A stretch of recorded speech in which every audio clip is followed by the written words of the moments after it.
হর মহাদেব, জয় শ্রীরাম। আর বুধবারবাসীরা কেমন আছো তোমরা সবাই? আমি তো ভালো নাই, কারণ এত গরম দিচ্ছে আর এদিকে এত সেই গরম দিচ্ছে সেই। আর কালকে আমি এমন মানে একটা ফরেস্টে ফাঁসে গেছি আমি, মানে আগেও যাচ্ছে পারছি না, পিছনে আসতে পারতেছি না। আর জঙ্গলে সেই মানে এদিকে ভালুক ভালুক বের হয়। আর কালকে আমি 9টার দিকে মনে হয় শুয়ার জায়গা পাইছি, 5টা থেকে 8টা পর্যন্ত সাইকেল চালাচ্ছি জঙ্গলের মধ্যে, অন্ধকারের মধ্যে। এই গাড়ি তো মানে আধা ঘন্টা পরে একটা গাড়ি আসে এদিকে। এটা তো হাইওয়ে না অতটা। 2 দিন থেকে ভিডিও মানে ছাড়তে পারতেছি না, এদিকে নেটওয়ার্কও সেই নেটওয়ার্ক মানে প্রবলেম অনেক।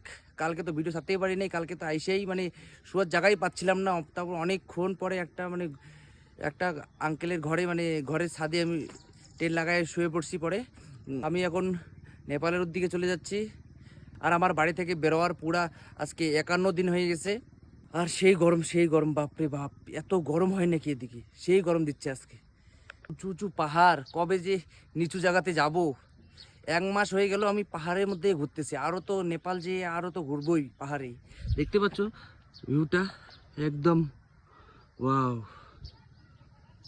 ভিউটা তো ভালো লাগতেছে, বাট মানে চড়তে লাগতেছে, সেই কষ্ট হইতেছে সেই। এত কি বলবো। আর ভাইকে একটু সাপোর্ট করবে প্লিজ, লাইক কমেন্ট শেয়ার করে দিবে।